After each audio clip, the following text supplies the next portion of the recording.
स्वागत है आपका आज की क्लास में। तो पिछली क्लासेस में हम लोगों ने देखा था कि उत्तर वैदिक काल की राजनीतिक और सामाजिक स्थिति के बारे में, सामाजिक जीवन कैसा था। यह जो लेक्चर होगा उसमें हम लोग देखेंगे आर्थिक एवं धार्मिक जीवन कैसा था, क्योंकि ये चार जो पिलर्स थे उन्हीं के बेस पे हम लोग पढ़ाई कर रहे थे। राजनीतिक, सामाजिक, आर्थिक और धार्मिक। तो राजनीतिक और सामाजिक हम लोगों ने पढ़ लिया था। यह है आर्थिक एवं धार्मिक। आर्थिक मतलब उस समय क्या व्यापार होता था, क्या लोगों का जीवन कैसे चलता था, ठीक, खाते पीते कैसे थे, क्या कुछ काम वगैरह करते थे तो क्या करते थे, है ना। और उसके बाद से और क्या क्या चीजें उसमें इंपॉर्टेंट थी। फिर धार्मिक जीवन में हम लोग देखेंगे कि क्या कर्म कांड बढ़ गया या कम हो गया, और क्या क्या चीजें हो गई तो उनके बारे में हम लोग, जैसे षड दर्शन आए तो उनके बारे में हम लोग देखेंगे। तो स्टार्ट करते हैं आर्थिक से। पहले आर्थिक जीवन क्या था, तो देखिए आर्थिक में इसको हम लोग इसका सब डिवीजन करते हैं। तो पहले करते हैं कृषि एवं पशुपालन। कृषि एवं पशुपालन। क्यों ऐसा लिखा? क्योंकि इसके पहले जो ऋग्वैदिक काल था, ऋग्वैदिक काल में हम लोगों ने देखा था कि पशुपालन उनका मुख्य पेशा था, ठीक। लेकिन उत्तर वैदिक काल आते आते जो कृषि हो गई वो थोड़ी अस्थायी रूप से होने लगी, और लोगों ने अपने भूमि को अपना बनाना चालू कर दिया। मतलब जितना काट लिए, बो लिए, जिनके पास बाहुबल ज्यादा था उन्होंने अपनी जमीन ज्यादा बना ली। राजा भी इसी तरीके से अपने क्षेत्र को बढ़ाता था, और उसको उसमें बढ़ाने में सबसे बड़ी भूमिका अदा की लोहे के आविष्कार ने। छठी शताब्दी ईसा पूर्व होते होते, मतलब 600 बीसी में, 600 बीसी में सबसे जो क्रांतिकारी परिवर्तन वो हुआ, वो हुआ लोहे का आविष्कार हुआ। लोहे का आविष्कार। इसके पहले लोहा नहीं था। अब समझिए कि जो हमने कल बात किया था पिछली क्लास में कि आर्य जो है, पहली क्लास में ही हम लोगों ने बात किया था कि आर्य जो है वो सप्त सिंधु प्रदेश से धीरे धीरे पूरब की तरफ बढ़ रहे थे। और जैसे गंगा यमुना के दोआब में आए वो लोग, तो यहाँ पे बड़े बड़े पेड़ थे। अब बड़े बड़े पेड़ तांबे के अगर किसी काटने वाली चीज से काटे जाए तो कैसे कटेंगे, वो तो कटते नहीं। उस समय लोहे के आविष्कार ने बहुत बड़ी भूमिका अदा की। कैसे? उससे ऐसे ऐसे हथियार बनाए जाने लगे जिससे पेड़ों की कटाई संभव हो पाई। ऐसे ऐसी हल बनाए जाने लगे कि जिससे खेतों की जुताई थी वह अंदर तक होने लगी। अब इससे क्या हो गया, एक तो क्षेत्र बढ़ गया खेती करने का, दूसरा उसमें अगर जब जुताई जब नीचे तक होने लगी तो क्या हो गया, उसकी उर्वरक क्षमता धीरे धीरे धीरे धीरे और निकल कर आने लगी, और बीज को जो है अंकुरण होने में थोड़ा सा अच्छा उसको फेमिलियर इन्वायरमेंट मिल गया, अच्छी तरीके से मिट्टी उसको मिल जाती थी, पोषक तत्व मिल जाते थे। अब इससे क्या हो गया, उनके कृषि में विकास होने लगा। और इसी के अंतर्गत हम लोग देखते हैं कि काठक संहिता में 24 बैलों द्वारा, काठक संहिता में, काठक संहिता में 24 बैलों द्वारा खेत जोतने का साक्ष्य मिलता है। खेत जोतने का साक्ष्य मिलता है, ठीक। इसी में आगे आगे जाकर शतपथ ब्राह्मण में उसमें एक चीज और भी मिलती है कि कृषि से संबंधित चार चीजें, जैसे जुताई, बुआई, कटाई, मढ़ाई, ये चार अवस्थाएं जो होती हैं, यह सब भी वहां से पता चली हमें। इसी आर्थिक जीवन में और क्या क्या चीजें पता चलने लगी कि लोगों का जो खान पान था वो जौ के जगह पर, ऋग्वैदिक में जौ उनका मुख्य खान था, जो खाना था वो जौ था। लेकिन वही उत्तर वैदिक काल आते खाते वो लोग गेहूं और चावल, यह सब उनका मुख्य भोजन बन गया। तो यह क्या केवल कृषि ही बढ़ा, पशुपालन का कुछ नहीं हुआ क्या? नहीं, पशुपालन भी था लेकिन वो सेकेंडरी हो गया, कृषि मुख्य पेशा हो गया। तो क्या हो गया इसमें, उत्तर वैदिक काल में कृषि जो था वह मुख्य पेशा हो गया। और क्यों? क्योंकि लोहे के आविष्कार ने कृषि करना आसान थोड़ा कर दिया, उपज ज्यादा होने लगी। अब जब उपज वगैरह जब ज्यादा होने, अच्छा उपज तो ज्यादा हुई, इसमें एक और चीजों का, इसमें एक और चीज का जिक्र जिक्र आता है कि नहरों का विकास हुआ। इसी में एक और वर्णन आता है कि गन्ना भी इसी काल से अस्तित्व में ये लोग देखने लगे, उपज उपजाने लगे ये लोग। तो इन सब चीजों का विकास किसमें हुआ? उत्तर वैदिक काल में ही हुआ, है ना? अब जैसे जैसे यह क्या बोलते हैं कृषि ज्यादा होने लगी, तो एक कंडीशन आया कि अधिशेष की स्थिति उत्पन्न हुई। अधिशेष मतलब सरप्लस।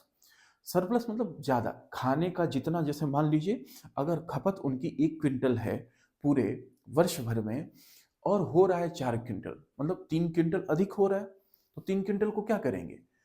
उसको देंगे जो जिसको जरूरत होगी, और उसके पास हो सकता है कुछ और सामान होगा, तो उस सामान के बदले लोग ले लेते होंगे या दे देते होंगे। धीरे धीरे जब वो लोग अधिशेष की स्थिति के बाद से जब उन लोग अपने उपज को जब बेचने लगे, तो इससे क्या हुआ? श्रम का एक नया वर्ग, जैसे एक विशेषीकरण होने लगा। जैसे कोई अलग शिल्प उद्योग चालू कर दिया, कोई अलग चीजें चालू कर दिया कि हमें खाने को तो मिल ही जाएगा, हम कुछ कपड़ा बना लेते हैं, उनको कपड़ा देंगे, उनसे खाने का ले लेंगे। इस तरह से और कोई मजदूर वर्ग चालू हो गए। तो यह सब चीजें तब से चालू होने लगी। तो धीरे धीरे व्यापार भी बढ़ने लगा। दूसरा, व्यापार, उद्योग एवं व्यापार कह सकते हैं इसको। अब उद्योग क्या था? उसमें शिल्प कला था, और शिल्प कला कैसे उपजा, कैसे अस्तित्व में ज्यादा आने लगा? क्योंकि फिर वही लोहे के आविष्कार की वजह से श्रम का विशेषीकरण हुआ, एक नया वर्ग तैयार हुआ। एक नया वर्ग वह तैयार हुआ जिसको पता था कि खाने को तो मिल ही जाएगा, कुछ और काम कर लेते हैं। तो ऐसा नया वर्ग, अब इस तरीके से अलग अलग वर्ग बंट गए, जिनको श्रेणियां कहा जाने लगा। उन श्रेणियों के हेड को श्रेष्ठी कहा जाता था। श्रेष्ठी,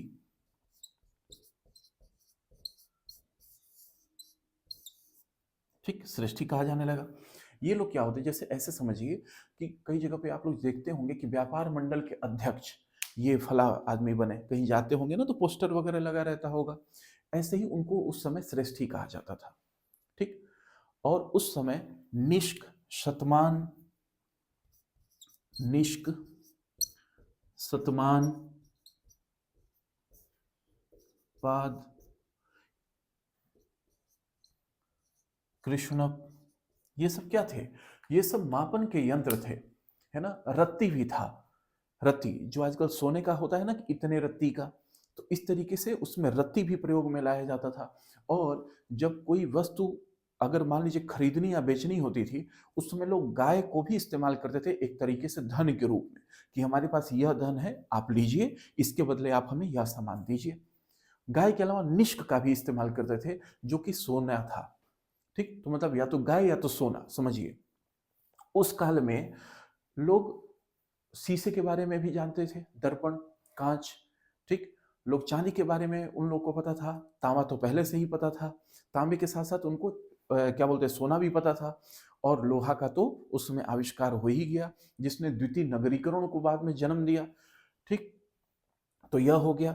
इसके अलावा और मृद भांड इसके में पढ़ना पड़ता है हमें आर्थिक में। मृद भांड, तो मृद भांड को हम लोग देख लेते हैं। मृद भांड का मतलब यह होता है, मृद मतलब मिट्टी, और भांड मतलब बर्तन, मिट्टी से बने हुए बर्तन। तो मिट्टी से बने हुए बर्तन भी क्या इस काल की विशेषता हो सकते हैं क्या? बिल्कुल। उस समय उन लोग का आखिर में खाना किस पे खाएंगे? जो अधिशेष जो अनाज होगा वो रखेंगे कहाँ पे? तो मिट्टी के बड़े बड़ी चीजें वो लोग बनाते थे, उसी में रखते थे। मिट्टी के बर्तन भी रखते थे, जैसे पानी भी पीना हो, स्टोर करना हो तो मिट्टी में। आज भी लोग घड़े में लोग रखते हैं गर्मी के दिनों में, चाहे शहरों में हो या देहात में हो, कहीं पर भी रखते हैं, है ना। तो मृद भांड भी इस काल की एक विशेषता थी, मृद भांड। अब मृद भांड में क्या क्या था? 4 तरीके के मृद भांड होते थे। पहला, काले एवं लाल। दूसरा, काला मृद भांड। तीसरा, लाल मृद भांड। चौथा, चित्रित एवं धूसर मृद भांड, मृद भांड, ठीक। देखिए, अगर कभी यह पूछ दे, किसी एग्जाम में पूछा जा सकता है, पीसीएस वगैरह में भी पूछा जाता है, बाकी स्टेट एग्जाम में भी पूछा जा सकता है, कि उत्तर वैदिक काल में सबसे ज्यादा कौन सा मृदभांड प्रयोग में लाया जाता था? तो लाल मृदभांड। उसको लाल रंग से पुताई कर देते थे, जो घड़े वगैरह जो भी बने लाल रंग से। चित्रित एवं धूसर मृदभांड में क्या था? उस पर कुछ चित्रकारी कर देते थे, ऐसे पके हुए जो बर्तन होते थे। तो इसको कहा जाता था, यह उत्तर वैदिक कालीन मृदभांडों की विशेषता क्या थी? तो चित्रित एवं धूसर मृदभांड जो थे, यह इस काल में सबसे ज्यादा क्या बोलते थे? प्रचलित थे। ठीक, तो यह सब थे आपके क्या बोलते हैं, उत्तर वैदिक काल की आर्थिक जीवन के बारे में। अब हम लोग देखते हैं धार्मिक जीवन कैसा था। ठीक, तो देखिए, किसी भी काल में बहुत सारी चीजें होती हैं जो एक दूसरे से इंटरकनेक्टेड होती हैं। कैसे? जैसे सामाजिक जीवन से ही आप लोग इसमें समझिएगा धार्मिक जीवन को। मैंने बताया था कि उस समय क्या होता था कि चार वर्ण जो थे, ब्राह्मण, क्षत्रिय, वैश्य, शूद्र, ये तो एकदम अस्तित्व में आ ही गए थे और जन्म आधारित हो गए थे। साथ ही साथ जो ऋग्वैदिक काल में मैंने बताया था आप लोगों को, ऋग्वैदिक काल में कि इंद्र उनके प्रमुख देवता होते थे, जिनके बारे में ऋग्वेद में 250 सूक्त थे, अग्नि के बारे में 200 सूक्त थे। ठीक, ऐसे ऐसे बहुत सारे देवी देवताओं को लोग पूजते थे। इसमें ऐसे देवी देवताओं का कद घट गया। ठीक, और इस समय शिव, जो शिव जी हैं, है ना, पशुपति के रूप में जो उधर थे, इधर शिव आ गए और यहां से उनका नाम होने लगा शिव जी। यहां से उनका वर्णन मिलता है। ठीक, तो लोग किसकी पूजा करने लगे? शिव की पूजा करने लगे। लेकिन मैंने बताया था कि इस समय कर्म कांड बढ़ गए थे। कर्म कांड में वृद्धि हो गई। अब कर्म कांड में वृद्धि का मतलब यह था कि लोग बड़े त्रस्त भी हो गए थे। कैसे, जरा समझिएगा। लोग कहते थे कि आप यह हवन करवा दो, आपका यह काम अच्छा हो जाएगा। इवन आज भी कुछ लोगों का कुछ अगर बिगड़ रहा होता है तो कुछ लोग कहते हैं कि आप ये हवन, ये पूजा करवा लीजिए, ये काम हो जाएगा। कुछ लोगों का हो भी जाता है, कुछ लोगों का नहीं होता है। अब क्या वो ईश्वरीय कृपा से होता है या केवल उस किस वजह से होता है, ये तो इस बारे में तो कहना कठिन है। इस बारे में तो भाई जिनकी जिस हिसाब से आस्था है वो अपनी आस्था बरकरार रखते हुए उस चीज को समझते हैं। लेकिन यह प्रथा उस समय बहुत ज्यादा बढ़ गई। अब कर्मकांड को जरा एक दूसरे परिप्रेक्ष्य से समझिए। उस समय जो शव का जो क्रिया कर्म होता था, उसके बाद वाले कर्मकांड और ज्यादा बढ़ गए थे।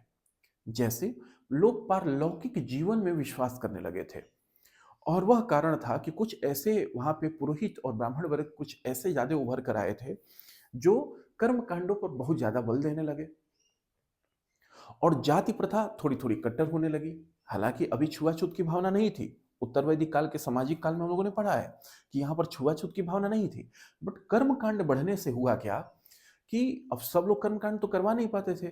जैसे मान लीजिए कि अगर कोई ऐसा वर्ग है, किसी भी सामान्य किसी भी परिवार का, अगर कोई मान लीजिए किसी का कोई बच्चा मर गया, उसके बाद भी उनको उसके लिए सारी चीजें व्यवस्था करनी है कि आप यह सामान देंगे तो शैयादान में ऐसा देना होगा, ये मरने में ऐसा देना होगा, पंडित जी को ये देना होगा, महापात्र को ये देना होगा। तो उससे क्या होगा, यह माना जाता था कि पारलौकिक जीवन में जब वह जाएंगे तो वो जो जो सामान यहाँ यूज करते थे वहां उनके लिए हम लोग दे दें। अगर कहीं गलती से, अब कुछ लोग सिलेंडर, चूल्हा, गैस, ये सब चीजें देते हैं, चाय पत्ती वगैरह, कहीं गलती से ऐसा लगता है कि अदृश्य रूप में वहां पे चूल्हा अपने आप जलने लग जाए और वहीं चाय बननी चालू हो जाए, तो जितने लोग पंडित जी वगैरह रहते हैं सब भाग जाते हैं, है ना। मतलब अगर ये सब सारी चीज, मान लीजिए छन्नी उड़ के आने लगे, चाय उड़ के किसी के साथ पास मुंह पे जाने लगे कि लो पी लो, तो अब ये तो पता ही है कि मरने के बाद ये सब किया जा रहा है और दिख कुछ नहीं रहा। अगर गलती से ऐसा हो जाता तो वहां से सब लोग भाग जाते, लेकिन ऐसा तो होता नहीं था, क्योंकि पारलौकिक जीवन ऐसा कहीं कौन देखा है कि आगे जाके क्या हो रहा है। ठीक, और उसके नाम पर आप यह सब कर्म कांड करवा रहे हैं, यह तो ठीक नहीं था। इसलिए इसका बहुत ज्यादा विरोध भी होने लगा, और इसका विरोध उपनिषदीय चिंतन में होने लगा। उसमें यह भी कहा जाने लगा, जैसे जिसमें मुंडकोपनिषद जहां सत्यमेव जयते लिखा गया है, वहां पर भी इसको क्या बोलते हैं, जो ये हवन पूजन ये है, इसके बारे में भी कहा गया है कि यह ठीक नहीं है ना। कई जगह पे उसका वर्णन आता है कि जो यज्ञ हवन आप कर रहे हैं टूटी हुई नौका के समान है। मतलब टूटी हुई नौका आप पानी में लेके जाएंगे तो क्या होगा, डूब जाएगा। ऐसे ही यज्ञ और हवन है वो आपको ले डूबेंगे, होना कुछ नहीं है। तो उसमें उपनिषदीय चिंतन आया। क्या आया? उपनिषदीय चिंतन। और उसी के साथ साथ षड दर्शनों का, षड दर्शन भी अस्तित्व में है। षड दर्शन, दर्शन। अब षड का मतलब होता है छह, दर्शन। ठीक। अब ये छह दर्शन कौन कौन से थे मैं उनको लिखता हूं, वो बहुत ही ज्यादा इंपॉर्टेंट है। शायद ही कोई साल ऐसा रहता होगा जिस साल पीसीएस में ना पूछता हो। ठीक है, ये पूछ देता है। इसके अलावा आप लोग अगर सब इंस्पेक्टर का एग्जाम देंगे उसमें भी पूछेगा, एक क्वेश्चन मान के चलिए इन्हीं छह में से एक आएगा, इसको आप लोग पढ़ लीजिएगा ठीक से। या कोई भी हो सकता है, पुलिस वुलिस का एग्जाम हो तो इसमें से एक दर्शन पूछा जा सकता है। तो षड मतलब छह। अब समझिएगा इसमें छह थे। कौन कौन से थे? यहां पे दर्शन लिख रहा हूं, यहां उनका प्रतिपादक। ठीक। तो सांख्य, योग, न्याय, पूर्व मीमांसा,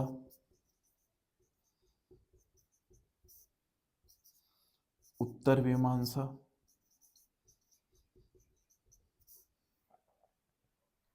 और वैशेषिक। वैशेषिक। ठीक।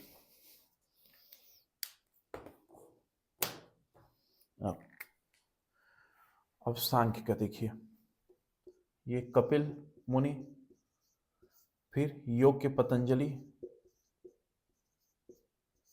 फिर न्याय के गौतम ऋषि, फिर अब आएगा पूर्व मीमांसा, इसके जैमिनी, उत्तर मीमांसा के बादरायण और वैशेषिक के कणाद या उलूक। तो पूर्व मीमांसा के जैमिनी, जैमिनी, ये बादरायण और यह कणाद या उलूक। ठीक। ये छह दर्शन याद रखिएगा, इसमें से एक आना है आपके किसी भी एग्जाम में इस साल। ये पढ़ के जाइए, इन्हीं छह में से एक आएगा। कोई सा हो सकता है कि इन चार को दे दे और वो कह दे कि आप इसको क्या करिए, मैच द फॉलोइंग वाला। ठीक, मैच द फॉलोइंग वाला। तो ये बहुत अच्छे से इसको पढ़ के जाइएगा, आएगा एक, ये दे देगा। लेकिन इसके साथ एक और भी दर्शन आया, जैसे चारवाक। ठीक। चारवाक के बारे में पता नहीं है, कुछ लोग कहते हैं कि चारवाक कोई व्यक्ति था, कुछ लोग कहते हैं एक समूह था। मतलब ये अलग अलग दर्शन के बारे में बात करते हैं। अभी हर एक दर्शन एक अलग क्लास हो सकता है, लेकिन यह समझिए कि बस इसमें, इन दर्शन में मतलब उपनिषदीय चिंतन के जैसे था कि ये लोग ब्रह्म ज्ञान, किसी किसी विशेष बल पे सत्य क्या है, इन सब के बारे में ये लोग बात करते थे। ठीक है। तो जो चारवाक आए, हो सकता है कभी चारवाक आप लोग देख लें कि चारवाक इनमें से क्या है, तो वो भी एक दर्शन है। मतलब वो लोग ये कहते हैं कि जब तक जियो तब तक घी पियो, कल की चिंता मत करो।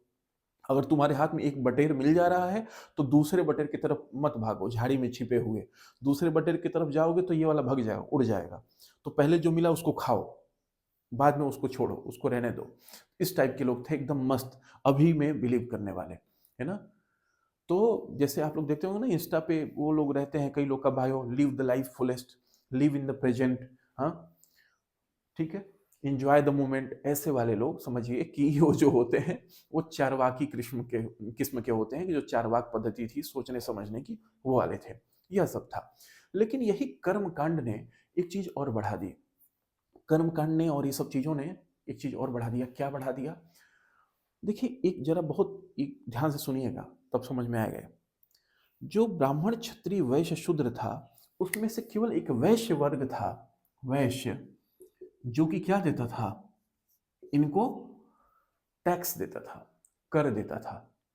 ब्राह्मण कर मुक्त होते थे, क्योंकि वो, ब्राह्मणों का कार्य ही था कि पठन पाठन के लिए, मतलब उनको पढ़ाना। किसको पढ़ाना? हर एक धर्म के लोगों को, ऐसा नहीं केवल ब्राह्मणों को।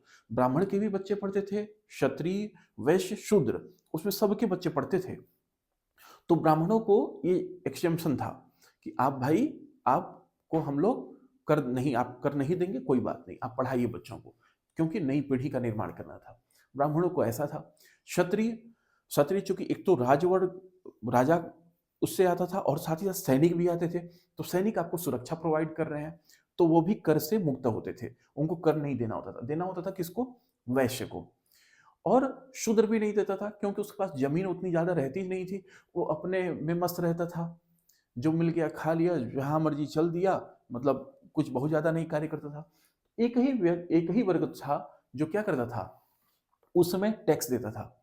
इसीलिए ध्यान रखिएगा, इसीलिए आगे चलकर जैन और जब बौद्ध धर्म का विकास हुआ, तो उसमें सबसे ज्यादा कौन गया? वैश्य वर्ग के लोग। आप लोग देखते होंगे, जो जैन कम्युनिटी में जो सबसे अधिक लोग रहते हैं, क्या करते हैं? व्यापार। ठीक, वो यही कारण था, क्योंकि ये लोग खुश नहीं थे। भाई मेहनत हम कर रहे हैं और टैक्स हम ही क्यों दें? आगे जब आप वर्ल्ड हिस्ट्री पढ़ेंगे तो देखेंगे फ्रांस की क्रांति भी इसी वर्ग में, जब समानता नहीं थी तो इसीलिए हुआ। फर्स्ट, सेकंड और थर्ड स्टेट्स जो थे, तो उसमें एक ही तृतीय जो वर्ग था वही क्या बोलते थे, कर देता था। तो वही वाली चीजें। तो ये भी खुश नहीं था अपनी सामाजिक स्थिति को देखते हुए। तो इस तरीके से क्या हो गया, फिर नए नए धर्म भी आने लगे। तो अब आगे फिर हम लोग देखेंगे कि ये उत्तर वैदिक काल के बाद से किस तरीके से नए धर्म का आगमन हुआ। तो फिलहाल ये रहा आपका आर्थिक एवं धार्मिक जीवन। राजनैतिक एवं सामाजिक तो मैंने पहले ही बता दिया था। इससे संबंधित यदि कोई प्रश्न हो तो आप पूछ सकते हैं कमेंट सेक्शन में जाकर, या अगर कहीं कुछ समझ में नहीं आया हो तो वो भी आप बता सकते हैं। कोई और किसी टॉपिक पे वीडियो बनाना है तो आप कमेंट में अपनी राय दे सकते हैं। ठीक है, तो आज के लिए इतना ही। Thank you so much.